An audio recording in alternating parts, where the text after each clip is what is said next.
So,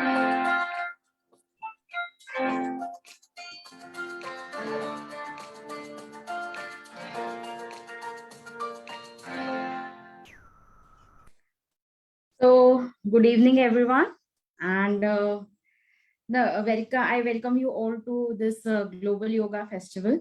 And this is myself, Mansi Muke, and I'm a yoga teacher. Yoga, I have cleared level two, level one, and level two from Swati Yoga Center, and now I'm hosting here.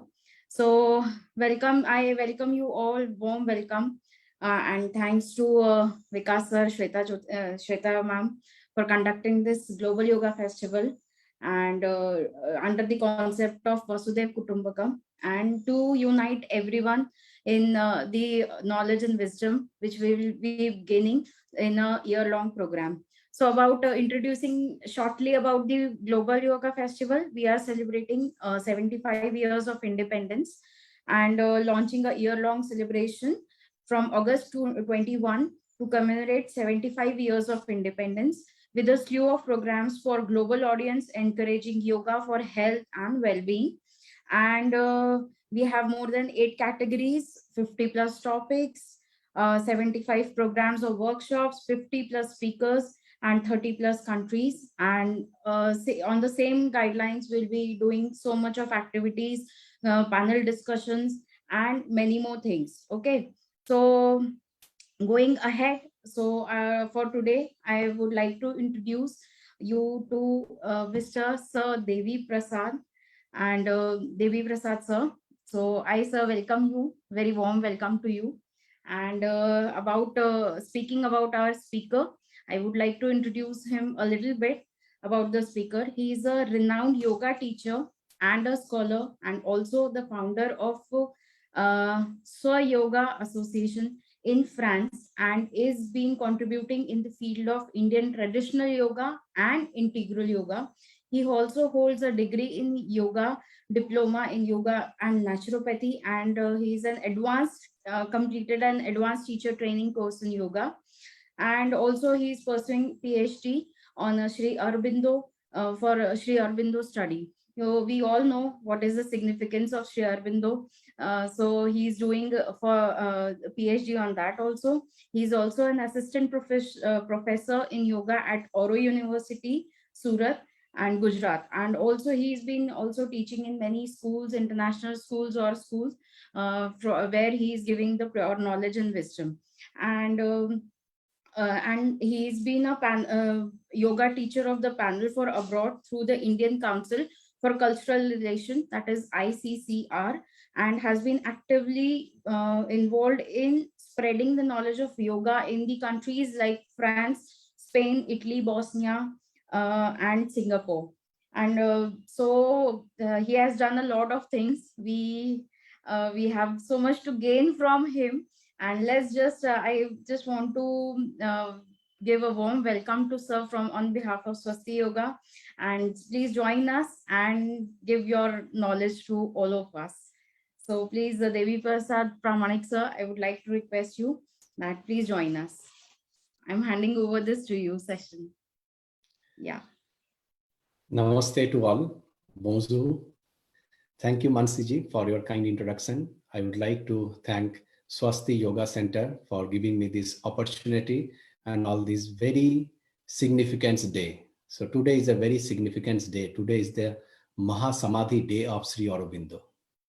So because I'll request you, can we go through the PPT? So today our topic is Sri Aurobindo, a yogi's freedom struggle. So Sri Aurobindo has realized the crisis of freedom. But what does freedom means for Sri Aurobindo? What does freedom means for him? It was only to free his motherland from the British government, or it was much more beyond that? To understand that, let's go through Sri Aurobindo's life and Sri Aurobindo's philosophy. So I would like to say that, can we go to the next slide? That today is very Mahasamadhi day. So on 5th December 1950, Sri Aurobindo left his physical body, and on the 9th December, they samadhized his body on Pondicherry. Right side, you can see this is Pondicherry Ashram that is established by Sri Aurobindo and Sri Aurobindo's spiritual collaborator, the Divine Mother. Next slide, please. So before going to Sri Aurobindo's life and philosophy, I'd like to ask you that what Sri Aurobindo was and who was Sri Aurobindo actually? India government released, you have been seeing this 2 rupees coin where Sri Aurobindo's image is there, this postal stamp of Sri Aurobindo, this postal stamp of the Matri Mandir along with Sri Aurobindo and Mother. The statue you can see outside of the Parliament of India. Even in Paris, you can see one Sri Aurobindo statue outside of the Parliament. So who was he? It's why India government gives so much importance to him. Next slide, please. If we go through his writing, then we can see that his famous books such as Life Divine, which is considered like a kind of fifth Veda, so a very highly philosophical book. And Sri Aurobindo's book, when we are talking about Sri Aurobindo's book, then we can see, like, being as a scholar, we understand these are like kind of scholarly books. It is not only written out of their speeches and discussion, but it is the book that Sri Aurobindo have written by sitting in Pondicherry. So Life Divine, it is a highly philosophical book. By reading this book, you can understand that he was a great philosopher.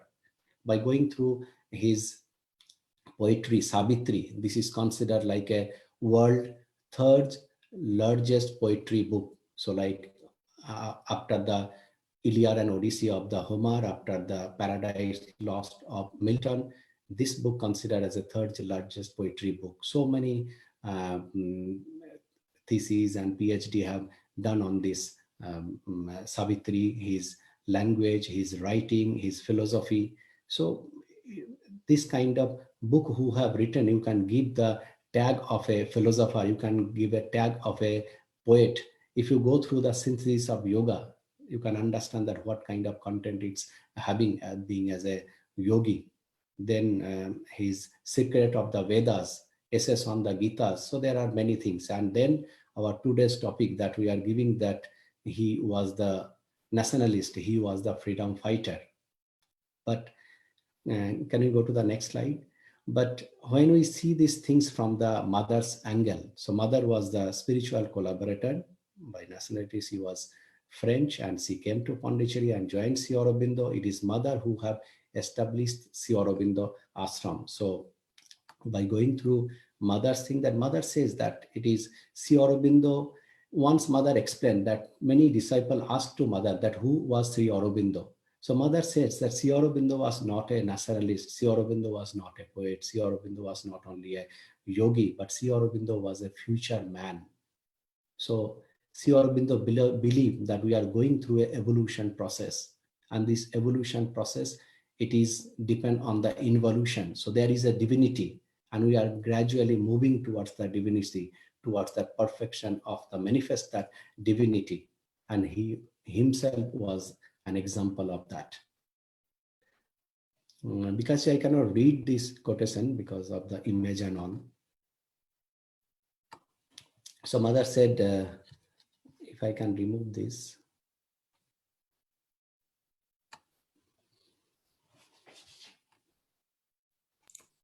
You want me to read it out, the whole paragraph? Can you read it? I cannot see the image. Sri Aurobindo came upon earth to teach this truth to men. He told them that man is only a transitional being, living in a mental consciousness, but with the possibilities of acquiring a new consciousness, the truth consciousness, and capable of living a life perfectly harmonious, good and beautiful, happy and fully conscious. During the whole of his life upon earth, Sri Aurobindo gave all his time to establish in himself this consciousness he called supramental, and to help those gathered around him to realize it. Thank you, Vikasji. Can you go to the next slide? So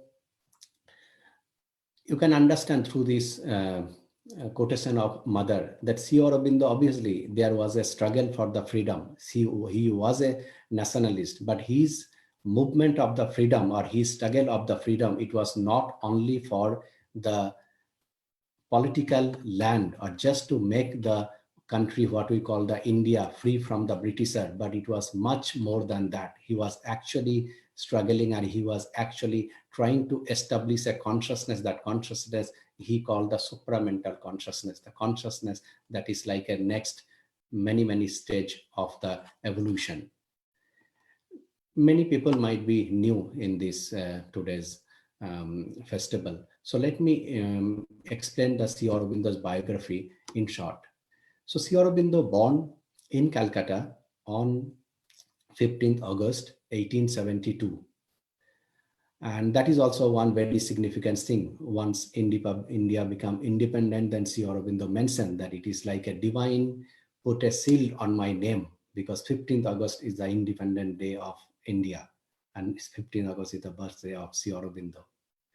So at the age of 7, his parents, his father, Dr. Krishnadhan Ghosh, and mother, Sannalata Devi, took Sri Aurobindo along with his two brothers, Manmohan Ghosh and the Binay Bhushan, to London.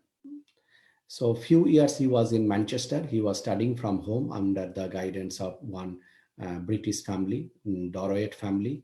He was studying all the Greek, Latin, Shakespeare's, Milton, all the Western philosophy, Greek philosophy, Latin philosophy. And after that, Sri Aurobindo shifted to London. He did his ICS, but purposely he skipped the horse riding test to make himself qualified as a ICS officer, because he never wanted to join the British job or any job under the British government. And that time, Gujarat Maharaja Gaikonde went to England, and he met with Sri Aurobindo, and he was looking for a ICS person. So he offered a job to Sri Aurobindo, and Sri Aurobindo returned back to India and joined the job under the Baroda Maharaja Gaikonde. And few years he was there in Surat. That period he studies the all the Sanskrit scripture, including Vedas, Upanishad, Mahabharata, Valmiki, Kalidas, and all. He understands the Indian philosophy. He learned the Indian languages, and by that time, gradually he involved in the national movement. And being in, and even as a job, he first he was working in the revenue department, then secretary of the king, and after that he became the principal and the vice principal in Baroda College. Then finally he shifted to Calcutta, because for him it was difficult to lead the national movement from Surat or from Gujarat. So he shifted to Calcutta and he joined the Calcutta National College. But after a few years, he again left that job and he fully devoted himself for the national movement.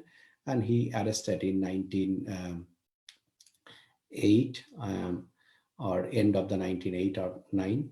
He arrested and then he went to the jail, Alipur jail. And there is another book called, and it is originally written in Bengali, called Kara Kahini. And Sri Aurobindo explained all his story by being in the prison life. And for him, it was also like kind of shocking thing that he was actually not doing anything for himself. He was actually doing the movement. He was actually following the things for the country from bigger purpose. Then why he is in jail? Because according to him, he was following the path of yoga.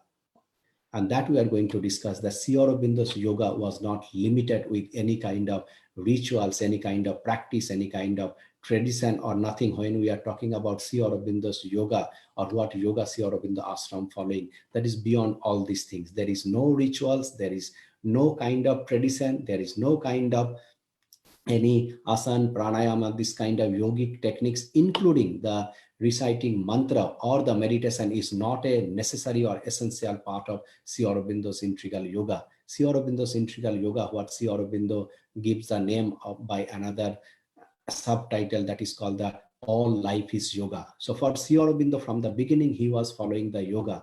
And what Sri Aurobindo talking about the evolution in his life, it is the example of the evolution, how Sri Aurobindo evolved and how Sri Aurobindo gradually formulates in yoga. So that we can see from his life. So at the beginning, he was following the yoga through this national movement. All those, when he was in Baroda, he met with a yogi, Baroda Bhaskar Lele, and he realized the nirvana under his guidance. But after that, again, he moved beyond this guru tradition and all, and he was following his yoga. So that time when Sri Aurobindo got arrested, he was following his yoga through his national movement. And then he was also shocked that why I am arrested. But again, he got the news that he realized Shri Krishna, and he received the message of Shri Krishna. He received the message of the Bhagavad Gita that time. And after that, when after 1 year, he got released from the jail. He came out, he explained his things in the Uttar Para speech.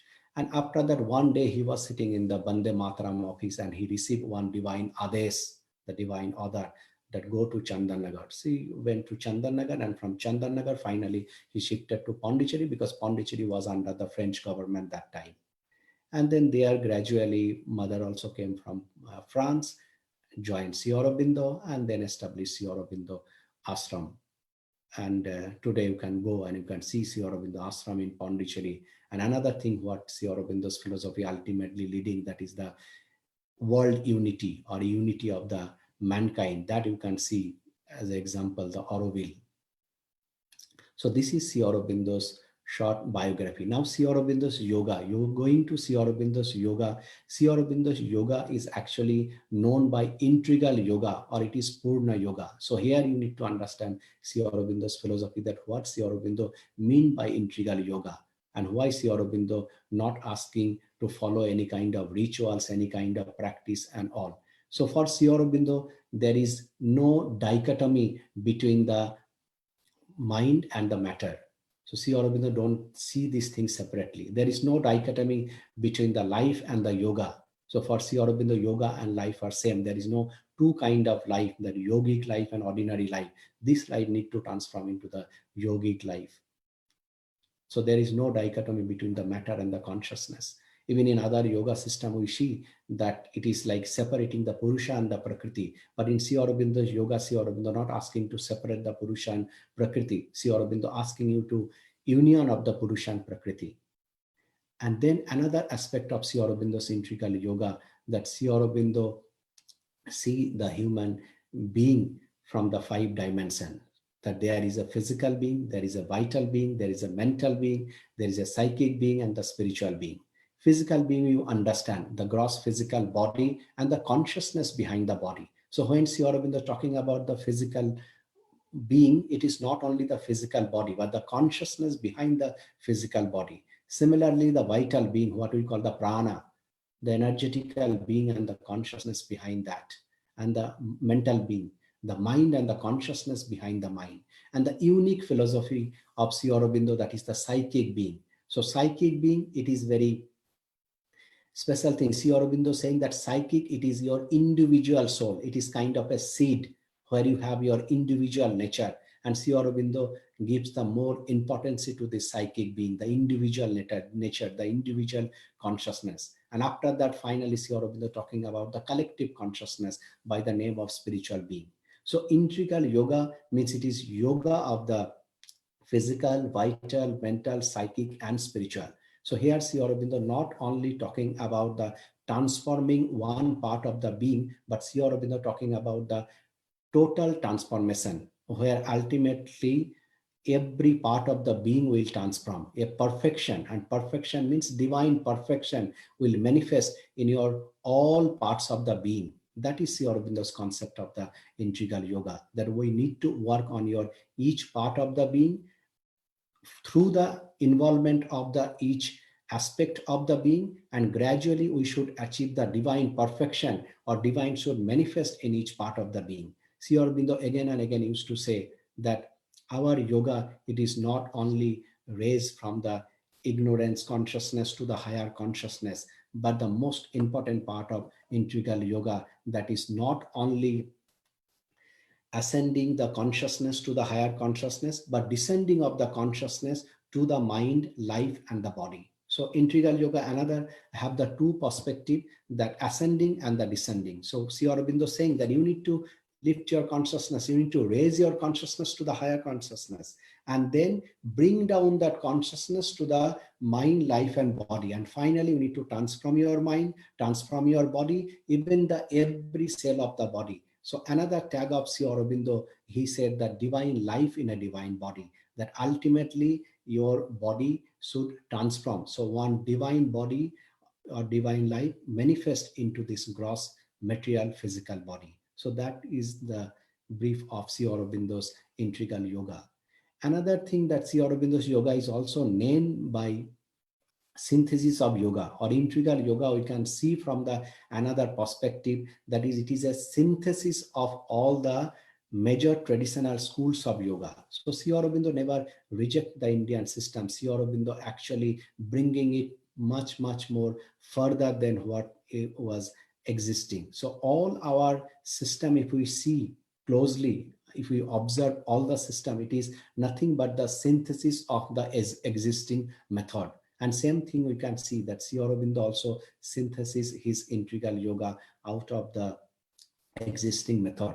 So his synthesis of yoga includes the karma yoga, the yoga of action, bhakti yoga, the yoga of devotion, jnana yoga, yoga of knowledge, hatha yoga, what Sri Aurobindo considered the yoga of the body and the prana, raja yoga, the yoga of the mind, the vedanta, so yoga of the realizing the purusha and realizing the supreme consciousness, and the tantra. According to tantra, Sri Aurobindo believed that it is not separating the outer world but uniting the both. So Sri Aurobindo synthesize all the system, but this synthesis, it is not based on the techniques, that just taking the techniques from here and there and synthesis a thing. This synthesis, it is based on the key principle. So according to Sri Aurobindo, the key principle of hatha yoga is perfection of the body. The key principle of Raja Yoga is perfection of the mind. The key principle of the Vedanta to realize your ultimate consciousness. The key principle of Tantra to merge the both the outer world and the inner world. The key principle of the Karma Bhakti Gyan is perfection of the psychic, perfection of the devotion, and the perfection of the emotion. And that we need to achieve. This key principle of this traditional yoga we cannot reject. But for that, Sri Aurobindo never actually prescribe anything or prescribe anything. So Sri Aurobindo says, might be this kind of traditional yogic method may be helpful, but it is not an essential part of integral yoga. So for the beginners, maybe hatha yogic practices, Raj yogic practices can help for the physical perfection and the mental perfection. But ultimately, it is not the integral yoga. Integral yoga means you need to do the effort. Your every action, your every day-to-day life, your whole life should move towards that. Every part of the being should aspire for that. And that aspiration should manifest in every part of the being. And finally, you will achieve that. So Sri Aurobindo, when he formulated his yoga, we can see in his life that in 3 stages he have formulated in his yoga. So first stage, it was a traditional method, what Sri Aurobindo called the Sapta Chatusthai, the 7 quarters. So first part of Sri Aurobindo's yoga was based on the Sapta Chatusthai, the 7 quarters. And then second part of the integral yoga was transformation. So Sri Aurobindo talking about the transformation, and Sri Aurobindo talking about the 3 kind of transformation: the spiritual transformation, the psychic transformation, and the supramental transformation. So there are many levels of consciousness, and Sri Aurobindo asking to transform all the level. I didn't explain everything in the PPT because I would like to go whatever things comes and not bound in the PPT. So Sri Aurobindo basically talking about the 7 level of consciousness. So first he's talking about the physical consciousness. So there is a physical consciousness. Even beyond the physical consciousness, there is a consciousness of the subconscious, then the physical conscious, then the vital conscious, then the mental conscious, and after that, Sri Aurobindo talking about the intuitive and the illuminative mind, and then overmind, and then supermind. So like, as you know, in traditionally we say there are the 7 worlds. So Sri Aurobindo also talking about the 7 kind of consciousness, and Sri Aurobindo asking to raise our consciousness one by one and going up to the supramental consciousness. But that is not only the integral yoga. After that, bringing down that supramental consciousness to our all being, or to our all the part of the being. So the whole being will transform. Now, if we go through few tags, that Sri Aurobindo, one way he's saying that it is integral yoga, it is Purna yoga, it is complete yoga. Other way, Sri Aurobindo saying it is a synthesis of yoga. And then there are few subtitle, that is all life is yoga. So according to Sri Aurobindo not only focusing on few methods, techniques and all, but all life, whatever things you are doing in your life, everything comes under the yoga. Everything should transform into the yoga. Everything should perform with the yogic attitude. Divine life into the divine body. So if you are aspiring for the divine, then you need to manifest of the divine. So from the beginning, it was Sri Aurobindo's concept. When Sri Aurobindo was in Baroda, he wrote a letter to his wife Mrinalini Devi, and that letter is very famous letter. That letter is known by the three madness. So Sri Aurobindo says that his first madness was like whatever money he was earning. So he said, it is divine giving me that money to lead my life, and whatever excess money remains, I should return back to divine. If I am not doing that, then I am a thief. So whenever Sri Aurobindo used to withdraw his salary, he used to keep in one side of his room, and it was open for everyone. Everyone can take from there. It was nothing that saving and all. Then his second dream was like, he said that motherland, for me, it is not only a piece of land or a country, but motherland for me, it is like a mother. It is as real as truth, like my own mother who gave the birth of me. So if a titan or if a evil force sitting there and sucking the blood of the mother, what I should do, what should be my duty for that, and I am doing that. I am doing this national movement or fighting for that. That is my duty.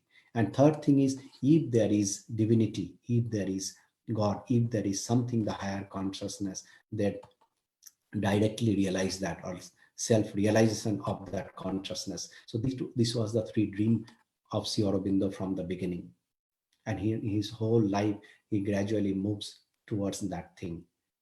Even if you talk about the Sri Aurobindo's realization, so Sri Aurobindo realized few things in his life. So when he was in Baroda, he realized the Nirvana under the guidance of Bhaskar Lele. When he was in jail, he realized the Sri Krishna consciousness in the jail. And then in Pondicherry in 1926, he realized the over-mental consciousness descend into the earth consciousness. So that is again another significance of Sri Aurobindo's life, or another significance day, or another significance event, that Sri Aurobindo believed that each time each avatar comes, they comes to establish some kind of consciousness. If you see the whole avatar structure, we can see the evolution of the consciousness. Like if you see the Matsya, Kurma, Baraho and all, you can see one evolution, the Matsya. So fish living in the water, you can connect with the evolution philosophy, that it is the first life amoeba came to the water. After the tortoise living in the water and also living in the land. Then Baraha, the pig, the animal, the very, very powerful animal. Then next, such a symbolic image that or symbolic avatar story, that Nrsimha, the half lion and the half human, the evolving, that animal is evolving towards human.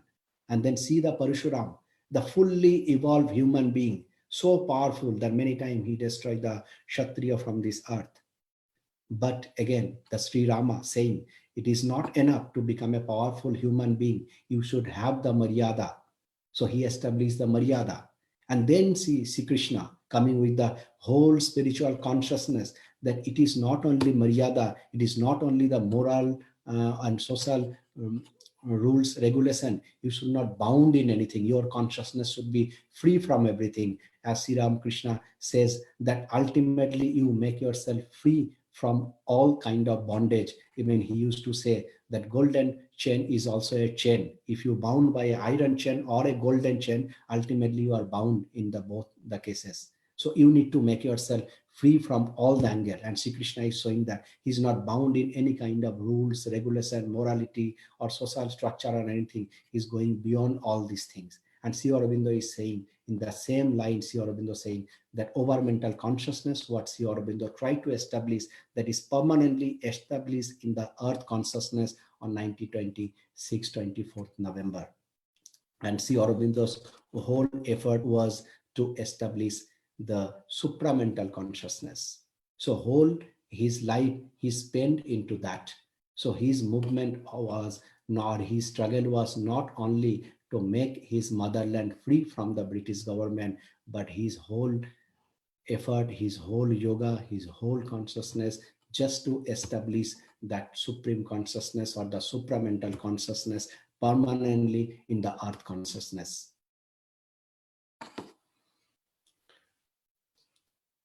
So, Bikaji, would you like to me to continue, or we can go through the question answer?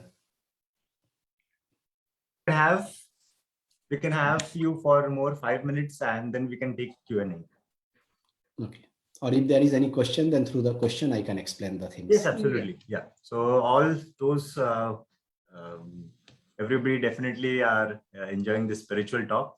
But if there are any specific queries regarding the life of Aurobindo ji or his work about integral yoga, please. Bankim ji, or we have our teachers also, Inna ji, Kalyani ji. Everyone are free to ask. Namaste, Debiprasad ji. Namaste. First of all, let me start with what I personally am proud of, right? I am from, Baroda, for example, right? And I was fortunate that Aurobindo Ashram was just opposite my college, almost on the opposite side of the road.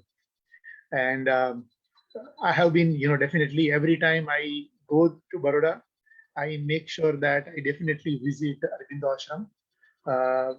Such a, and you realize, the magnanimous, the personality he was just by entering that place. You don't have to read, or you don't have to ask anything. Just by your mere presence, you can realize, that what a great personality, Sri Aurobindo was. So probably, after we have gone through, I think next time when I go, I would definitely, you have generated a lot more, curiosity and urge to dig deeper. So when I go next time, I would definitely make it a point that, yeah, definitely spend some more time and probably learn a few more things. Thank you so much. Thank you. Thank you.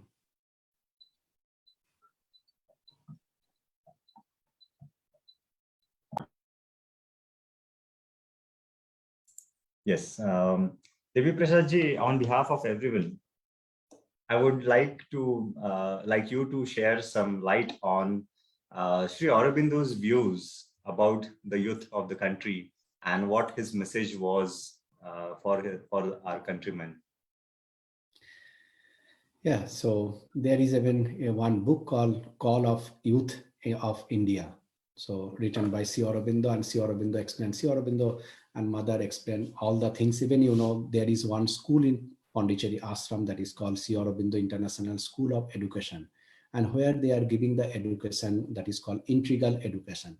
So like it is not like preparing a yogi who is working for the consciousness, but its children should be also prepared for that. And mother and Sri Aurobindo, that's why they established this school, and the school was running. And I am fortunate that I was almost 17 years in Delhi Ashram under the guidance of Tara Didi, and she was also like a student from Sri Aurobindo International Center of Education, and she was, I think, student of the first batch. So her mother started the school with them, Tara Didi and all her siblings and many others. So I spoke with them. So it was great, like the way. But another thing, the most important thing we need to understand, that before we are talking about youth and all, that what Sri Aurobindo wanted, like what was his concept of education, what was integral education actually, and what is, like nowadays also in Delhi Ashram we have a school, the Mothers International School, then there is Mirambika Mirambika is actually following the Mothers and Sri Aurobindo's philosophy. They are running the school basis of that. So there is no syllabus, there is no exam, there is nothing. They are just preparing the children for future. And even as I'm a scholar of Oro University, and Oro University also following the same principle of integral education. So integral education basically based on the psychic education. So Sri Aurobindo talking about the physical education, the vital education, the mental education, then psychic education and spiritual education. So Sri Aurobindo believe that it is that very important to prepare your physical body. So Mother and Sri Aurobindo both believe on that. And if you go to Pondicherry Ashram and see their lifestyle or their daily routine, or the students of Sri Aurobindo International Center, then physical activities are very, very important. So as every day your body requires the food, rest, similarly your body requires the physical activity. So physical activity, it is an activity that is required for 365 days. So anyway, like being as a traditional yoga teacher, as you are practicing asanas, pranayamas, mudras and all, so whatever form, you need to prepare your body. You may follow asanas, you can follow other kind of exercise, whatever, but you need to prepare your physical being. So that is an essential part. But again, when Mother talking about the physical education, then she is not only talking about the ideal physical body, but all the other aspect of the body. That's true. Children should have the idea from the beginning that when you are having food, that food, it is not only for the taste, but it is for your body. When you are sleeping, children from the beginning must have this message very clear that sleeping is not for enjoyment. It is for our body. Our body requires to rest. Our body required to recharge. So Mother suggests very, very basic things. So that you can also like take as a part of yoga. That before going to bed, Mother suggests that become conscious that you are going to sleep. And the moment you wake up, just become conscious of your body, that now my body is fully prepared. Now my body is prepared for the next day. So these are the basic things that we need to follow in day-to-day life. Yoga, it is not only a 1 hour or 2 hours thing. It is just 24 hours things. Our sleep, our food, our all the activity should be part of yoga, should transform into the yoga. That is their main message. Then vital education, that is an essential part of Mother and Sri Aurobindo's education, that it is, we can call the Pranik Shiksha. So vital means it is Sri Aurobindo's own concept, because Sri Aurobindo formulate many, many languages in his own way. So like psychic being, psychic concept, Sri Aurobindo explained in his own way. Supramental yoga. So same way, vital being. So vital education in another essential part. So everything comes under the vital, like whatever things we are doing, most of the things we are actually doing from the vital level of the being. It is prana is the everything. And as in traditional yoga, we say everything is prana. Our body is moving because of the pranic energy. Mind is also moving because of the pranic energy. Sense are also working because of the pranic energy. So whatever we are doing, there is a force that is called the prana. So that's why it is very, very important to educate our prana. So when children take the parts of any kind of competition, so the things working behind that, that you need to become the first or second, that is the vital, that insisting, encouraging, that is the vital.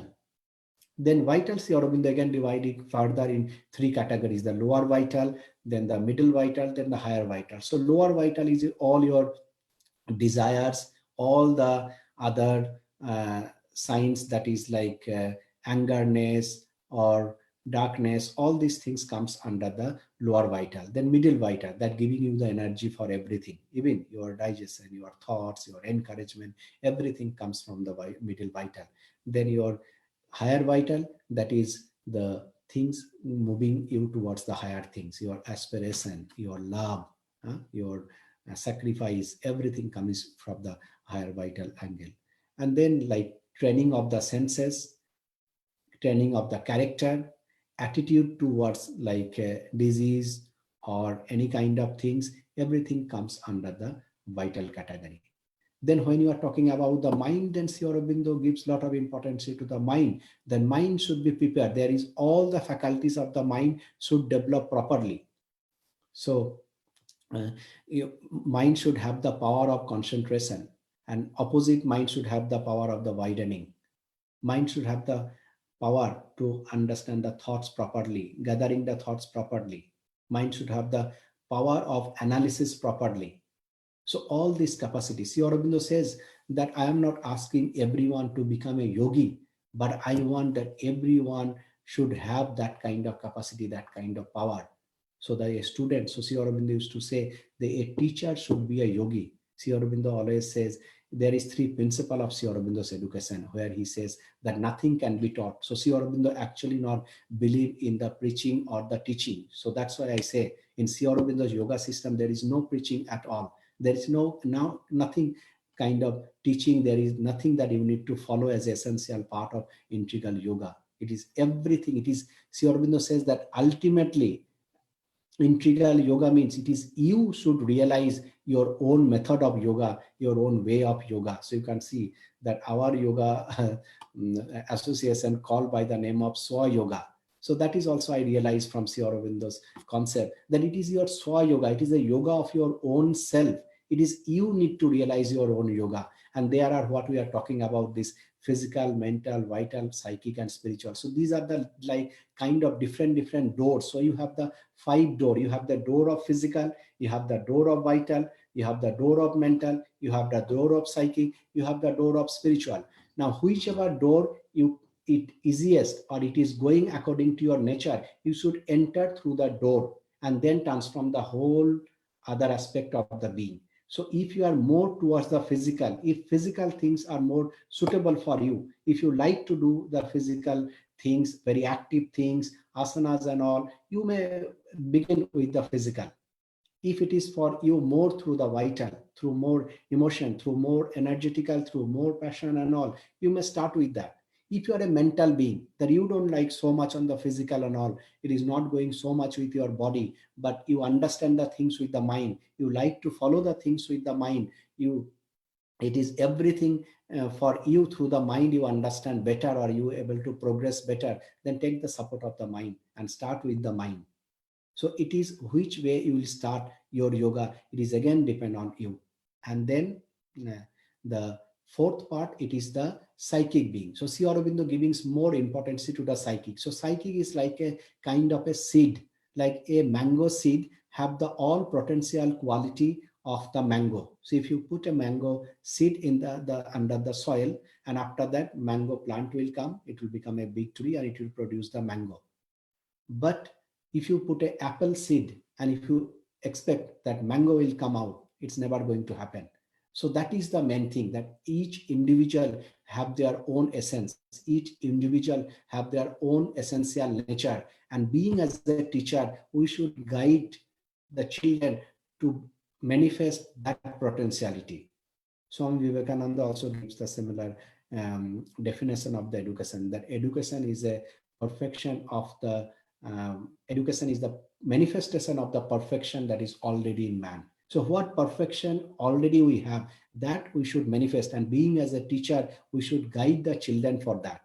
So that is Sri Aurobindo, another very important message, that we should not force anyone, we should not suppress anyone, we should not teach outwardly anyone, we should guide the children, we should guide others to bring his potentiality. And then Sri Aurobindo believe on the collective education, the collective being, that is called the spiritual being. So spiritual being in the collectiveness, when you are not limited with your individual, but you can feel the collective consciousness. Because ultimately Sri Aurobindo also believe in the same thing, that there is the oneness consciousness behind the existence of the whole universe. And that consciousness we should realize, that consciousness we should be connected. So that is Sri Aurobindo's message, and Sri Aurobindo working on that. Auroville is an example of that world unity, what Sri Aurobindo believe.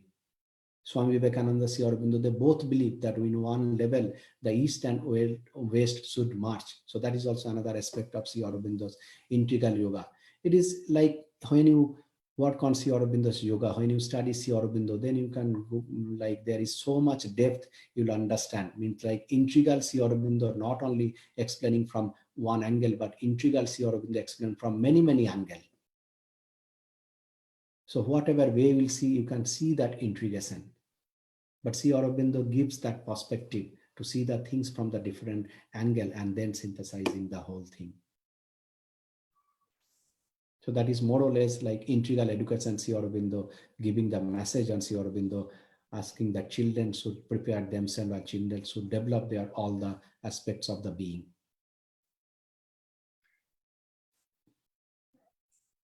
Yes, it was really wonderful, Debiprasad ji.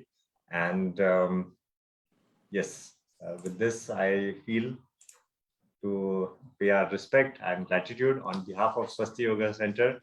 I would like everyone to unmute and give a big round of applause.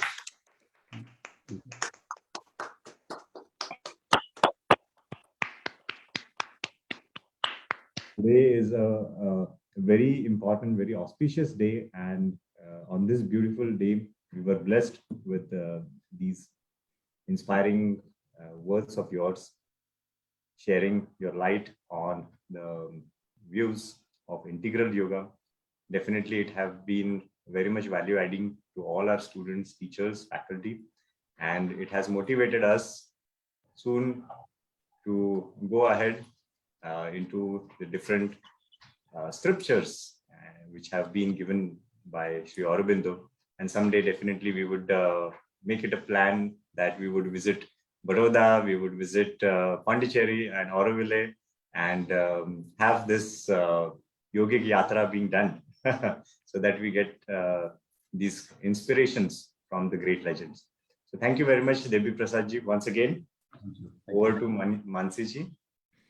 Yes, sir. What a beautiful explanation you gave it.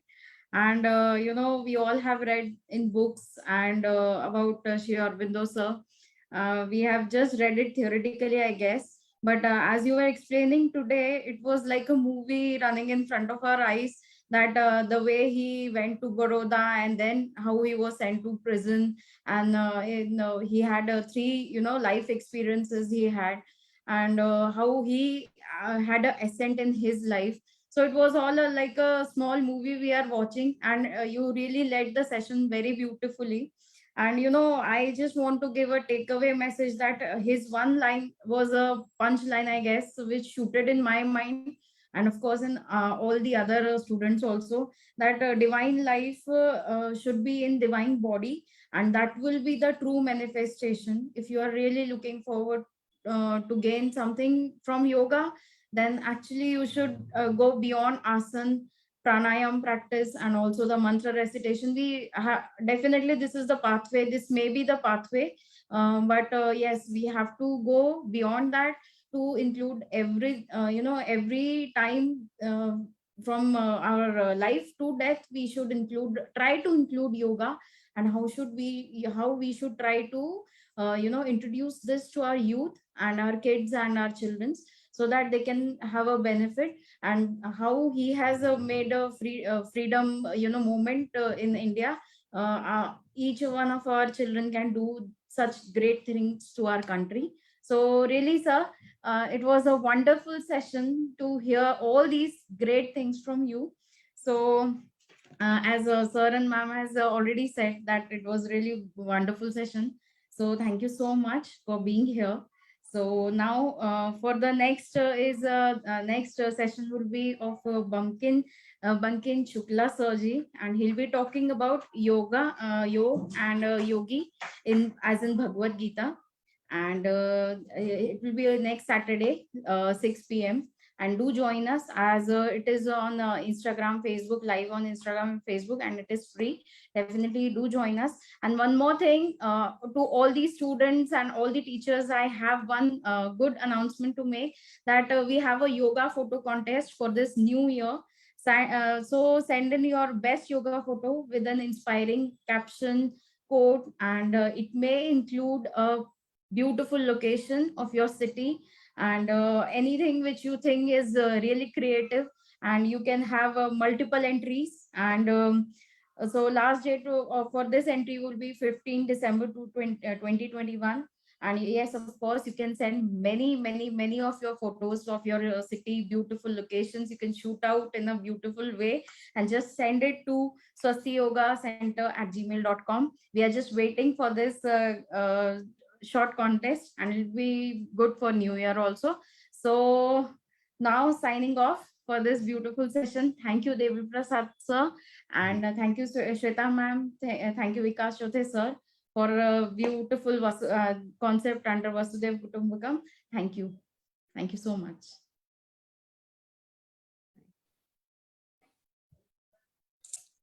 We'll just have the prayer. Make yourself comfortable, gently folding your palms. We'll chant the Shanti mantra. Inhale.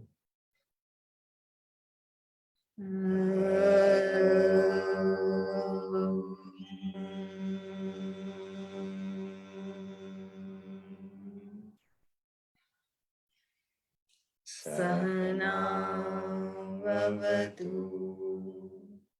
Sahanau bhunaktu Sahaviryam karavavahai Tejasvinamhatitamastu Ma vidvisham vahai.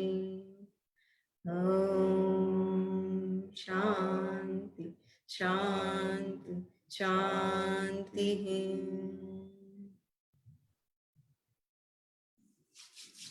Palms. Place your warm palms on your eyes. Bless yourself with the divine energy.